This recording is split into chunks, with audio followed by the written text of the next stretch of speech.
In Mass Effect Andromeda's multiplayer, you are part of an Apex team, the best of the best the Nexus has to offer. While not a regular group of soldiers, they are nonetheless talented individuals that take on the most dangerous and important missions in this new galaxy. In this series, we are going to take a look at the various class builds for the various characters in the game's multiplayer. So with that in mind, I'm Darcblade, and let's take a look at the next character in our Mass Effect Andromeda Multiplayer class guides, the human Juggernaut. As always, remember that these builds are for the harder difficulties in the game and are aimed at least rank 10, level 20 characters or above. The human Juggernaut was the first in a series of elite human troops added to the multiplayer. The human Juggernaut, alongside the human Artificer, human Commando and human Guardian, are some of the best characters around. Even though they're rare characters, they're easily better than some of the ultra rare characters in the game. The human Juggernaut excels in 3 areas: power damage, survivability and crowd control. As thus, I spec the human Juggernaut as follows. First with Snap Freeze, I max this out going up to rank 6, putting points into degradation over anti-armor. Now these can be down to personal preference in some respect. I took degradation in order to put a secondary debuff on all opponents, whilst anti-armor simply affects enemies with armor, which is yellow health bars. Next with rank 5, I put points into Brittle over duration. Brittle gives a nice defense debuff, meaning that enemies who are affected by Snap Freeze will take more damage from you and your teammates. And then finally with rank 4 I put points into Reach over damage. Whilst the area damage is nice, the fact that Reach allows Snap Freeze, which is normally a very close quarters ability, reach targets that are a little bit further away. Next with Fortify, I only put 1 point into this, simply so the human Juggernaut can actually use the ability and get some damage resistance. Now if you did want to max this out, putting points elsewhere, which I probably wouldn't advise with this character. If anything, I would only advise going up to rank 4 if you felt you needed the damage protection. But if you wanted to, I would put points into a moving defense at rank 6, power armor at rank 5, and then finally protection at rank 4. Next with Shockwave, I maxed this out going up to rank 6, putting points into lift and Shockwave over anti-armor. The main reason for this is to turn Shockwave into a secondary form of crowd control on enemies who can be affected by the lift. It will also prime those lifted targets for biotic combos, but they would have to be set off by your teammates' abilities. Anti-armor is nice and a viable option if you want Shockwave to hit very hard. Next with rank 5 I put points into Reach over recharge speed. This is again to give Shockwave, which is normally a very short range ability, a little bit of extra quality of life. Also, without putting points into recharge speed, it means that both Shockwave and Snap Freeze have the same cooldown timer, and you want to normally be using these in unison with one another. And then finally with rank 4 I put points into Damage and Force over Radius to increase the damage of Shockwave. Now with the passives, with Apex training, I maxed this out going up to rank 6, putting points into Power Specialist over Weapon Specialist. This is because I'll be using my powers most of the time over my weaponry. At rank 5 I put points into Specialist Combat Training over Ammo and Targeting.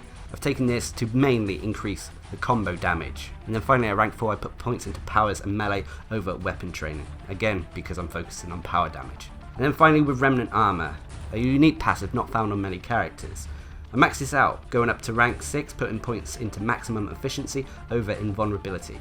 Now, Invulnerability is nice, but considering you actually have to get the kill, and getting kills often on the harder difficulties is not a quick affair. It means that that short buff of Invulnerability, that 1.5 seconds, is kind of going to be wasted a little bit. Thus, Maximum Efficiency became the more efficient option. At rank 5 I put points into Ramping Defense over Evasion. This is to increase the actual resistance buff that you get from the Remnant Armor. And then finally at rank 4 I put points into Regeneration over Power Armor. As for weaponry, go with something you're comfortable with but doesn't weigh you down too much. Maintaining as quick a cooldown as you can with your abilities can be vital for this guy's playstyle. With your gear slot, go with something to reduce your cooldown timers, or failing that, your survivability. Now let's move on to the heart of the episode and talk about the moves and abilities available to the human Juggernaut. Their first one is Snap Freeze. Once you use the ability button, the human Juggernaut will fire from his Omnitor a plume of ice that will flash freeze unprotected targets, meaning they'll be completely frozen. Enemies who also have armor who are hit by the cone will also have their armor weakened.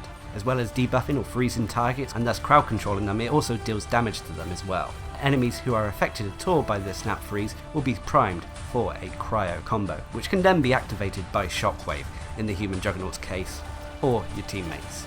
Snap Freeze has 3 bonuses when you think about it. 1, it can crowd control enemies, freezing unprotected foes, preventing them from moving. 2, thanks to the degradation debuff, it means that any enemy who is affected will have their damage output reduced, helping you and your team. And then finally, and in my personal opinion, the best thing about Snap Freeze is Brittle. Basically, targets affected by Snap Freeze will receive a 20% defense debuff, meaning they'll take more damage from you and your teammates. The tip with Snap Freeze is when you fire it off, you have a split second to spray a larger area than what's just ahead of you. It only takes a millisecond for an enemy to be affected by the Snap Freeze, so make the most of this when you're playing. The next ability available to the human Juggernaut is Fortify. This is a turn off, turn on ability, and once it's turned on, it will provide damage resistance at the cost of your mobility. Having this on most of the time does help a little bit when it comes to receiving damage, and on the harder difficulties, for example on Platinum, this can come in a lot more useful than it does on the lower difficulties. With that in mind, if you are playing Platinum and find you're going down a lot on this character, then you could consider dropping points elsewhere, either in Shockwave or in your Apex training, in order to put some more points into Fortify, maybe going up to rank 4 for some extra protection. One tip with Fortify is that if you do go down, your Fortify will be turned off. Don't forget to turn it back on once you are revived. And the third and final ability available to the human Juggernaut is Shockwave. While Snap Freeze is a tech ability, Shockwave is a biotic ability, making me assume that the human Juggernaut is actually a Sentinel character. Anyway, once you use the ability, the human Juggernaut will blast enemies with a line of explosions that proceeds through walls and over solid objects. It doesn't have an infinite range though, and is best used up close. On top of that, it is a combo detonator, so works well with Snap Freeze. If you Snap Freeze an enemy, follow it up quickly with Shockwave to create a cryo combo. Also with points the way they are, with lifting Shockwave, it means that enemies who are affected by your Shockwave will also be lifted in the air, primed for a biotic combo, but that has to be set off by your teammates unfortunately. Shockwave is a strong biotic move. It also has the bonus of going through walls and obstacles, hitting enemies who are taking cover, so use this to your advantage. Both Shockwave and Snap Freeze suffer from a really short range, so sometimes picking the best location to fight is key. Don't fight in long corridors, but instead fight in cramped environments and rooms. Now moving on to the passives, Apex training, this is pretty standard. This is just focusing on increasing the power damage as much as possible, as well as increasing our combo damage. But with Remnant Armor, this is in some ways an ability all to itself. Basically, the experimental Remnant Armor provides damage resistance, melee damage increase, movement speed bonuses for when you damage enemies with your weapons, abilities, and your melee attacks. Basically, as long as you're dealing damage to enemies, you'll start gaining this amazing buff, and as long as you keep that damage up, you won't lose it. However, if there is a period where you cannot damage an enemy, then unfortunately these buffs will start to drop off after about 3 seconds. So you have to be prepared to be quite aggressive to keep this buff going. But with the buff active and at its maximum, Remnant Armor, along with just simply 1 point in Fortify, will reduce all incoming damage by 50%. Now, as for weaponry, as I mentioned, it's pretty much down to personal preference, just keep that quick cooldown timer. So you can use Snap Freeze and Shockwave as much as possible. Now the human Juggernaut is a human. They have a standard dodge and hover mechanic found on most humans, but they come with fairly high health and above average shields, making them much more durable than normal human classes. On top of that, they come with the Remnant Cryo Gauntlet as their melee ability, which also allows them to freeze targets. Now if you don't have a rank 10 level 20 human Juggernaut, I personally would first advise working on Snap Freeze, maxing it out as much as possible, at least up to rank 5 Brittle. Afterwards, try to balance out Shockwave, Apex training and Remnant Armor depending on what difficulty you're playing on. If you're playing on the easier difficulties, focus more on offense, and then if you're playing on the harder ones, maybe a bit more on defense. There is little need to focus on Fortify until you're a higher level and you decide to play on Platinum. Now overall, the human Juggernaut is quite a powerhouse of a character. They excel in so many areas. They're able to crowd control opponents thanks to Snap Freeze, being able to freeze opponents, and the Shockwave's lifting Shockwave augmentation. They can also prime targets in more than one way. He also has strong power and combo damage capabilities.